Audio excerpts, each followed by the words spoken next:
Let me start by two clear messages. First, to the United States and to Israel. It's high time to end this war that is risking to get completely out of control, causing immense suffering on civilians. The attack was carried out by a U.S. aircraft carrier in the region, USS Harry S. Truman.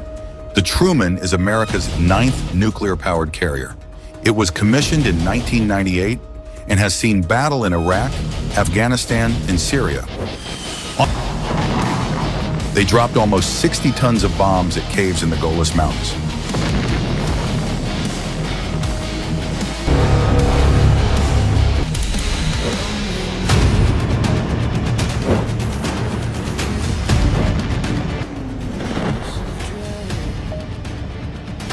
We are going to do something on Greenland, whether they like it or not.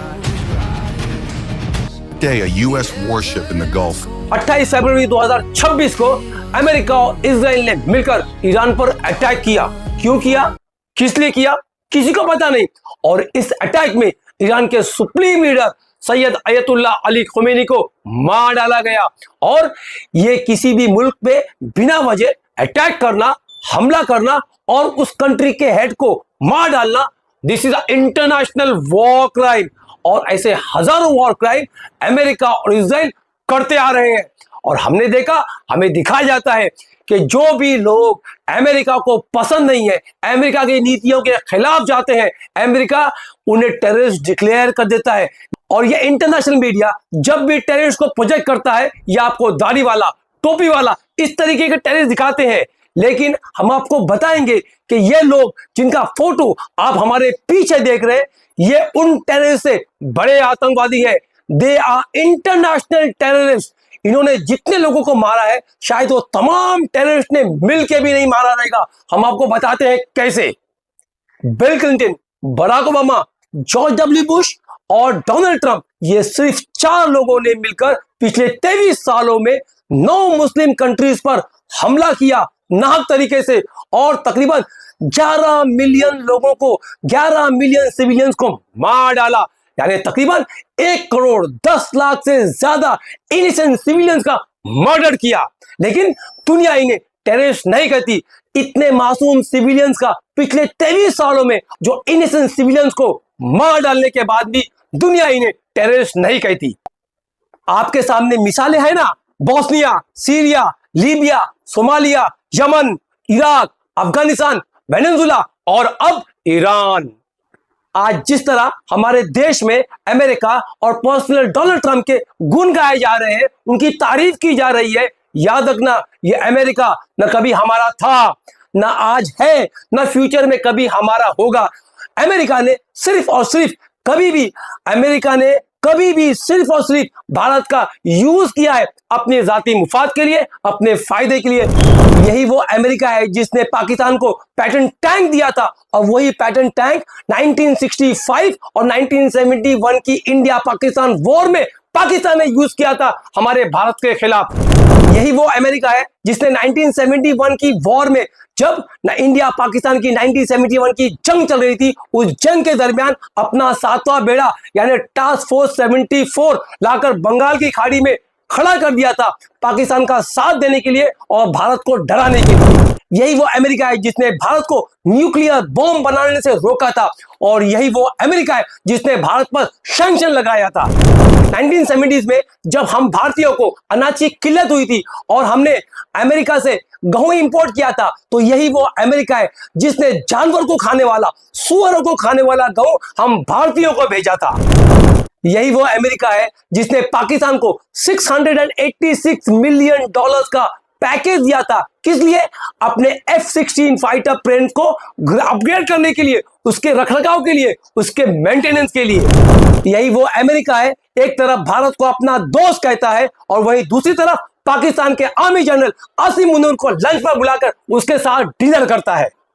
यही वो America है जिसने हाल ही में भारत पर 50% tariff लगा दिया था, शायद आपको याद होगा।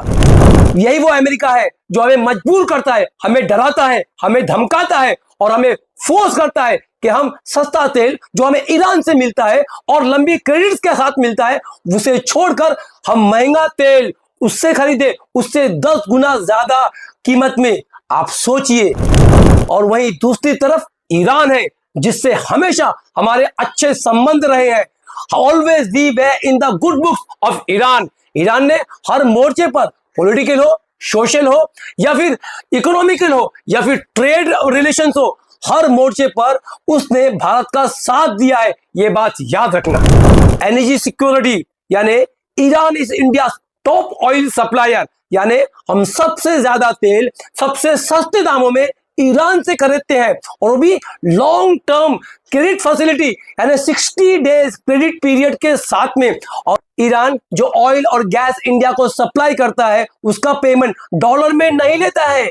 आप सोचिए, वो रुपीज में पेमेंट लेता है, और वो रुपीज भी वो क्या करता है, रुपीज में भी पैसा लेने के बजाय वो एक्सचेंज करता है, यानी अपना जो पेमेंट ड्यू है उसके एवज में इंडिया से food grains, medicine, rice, industrial goods, medicine, ये तमाम चीजें लेता है। यानी आप सोचिए, ईरान से ट्रेड करने में, ईरान से तेल लेने में इंडिया का कितना फायदा है। एक तरफ हम इंपोर्ट कर रहे हैं और दूसरी तरफ हम एक्सपोर्ट कर रहे हैं। हमारा इंडस्ट्रियल गुड, हमारे फूड ग्रेन्स, हमारे मेडिसिन हम ईरान को दे रहे हैं। जियो पॉलिटिकल काउंटरवेट, ईरान ने इंटरनेशनल फोरम पर कभी भी इंडिया का साथ दिया है।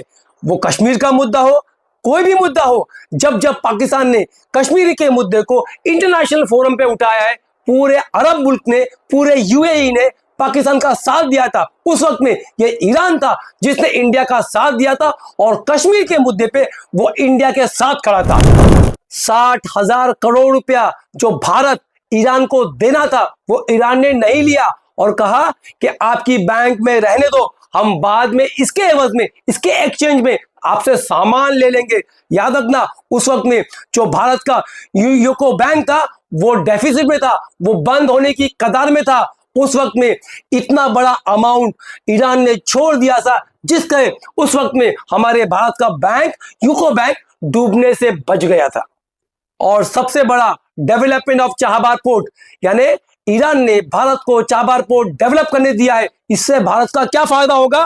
विच allows India to bypass Pakistan to reach Afghanistan and Central Asia. यानी पाकिस्तान, अगर ये चाबहार पोर्ट डेवलप हो जाता है, बन जाता है, तो हमें पाकिस्तान को बाईपास करके हमारा माल, हमारा ट्रेड हम सेंट्रल एशिया में, अफगानिस्तान में और पूरी दुनिया में भेज सकते हैं। ये कितनी बड़ी बात है। लेकिन आज जिस तरीके का हमारा रिलेशन उससे खराब हो चुका है, अब वो चाबहार पोर्ट भी खतरे में आ गए। एक सिंपल कंक्लूजन है बॉस, आप सोचिए कि हमारे भारत देश का फायदा किसके साथ है और नुकसान किसके साथ में है। आज जंग जैसे हालात में हम किसके साथ खड़े हैं? हमने इजराइल को अपना बाप बना लिया, अमेरिका को हम अपना बॉस बोल रहे हैं। Israel is their fatherland and India their motherland. आज इजराइल और उसका प्राइम मिनिस्टर बेंजामिन नेतन्याहू, जो इंटरनेशनल वॉर क्रिमिनल है, वो उसने हजारों वॉर क्राइम्स किए हैं और पूरी दुनिया में उसकी हाय हाय थू थू हो रही है। उसने नरसंहार किया है, कत्लेआम किया है, उसने बच्चों का, मासूम बच्चों का। आज इस अमेरिका और ईरान की जंग में ईरान ने दिखा दिया कि जब हौसले बुलंद हो, जब वो कौम अपनी मिट्टी के लिए, अपने वतन के लिए मर मिटने को तैयार हो, तो बड़े से बड़े सुपर पावर के पैर कांपने लगते हैं, वो घुटनों पे आ जाता है। और ईरान ने अमेरिका को घुटनों पे लाके खड़ा कर दिया है। But Iran has shown us that when a people believes in itself, believes in its capabilities, when it is convinced it is a strong civilization, rooted in its own values, well, that people can resist anything. And Iran has just demonstrated that to us.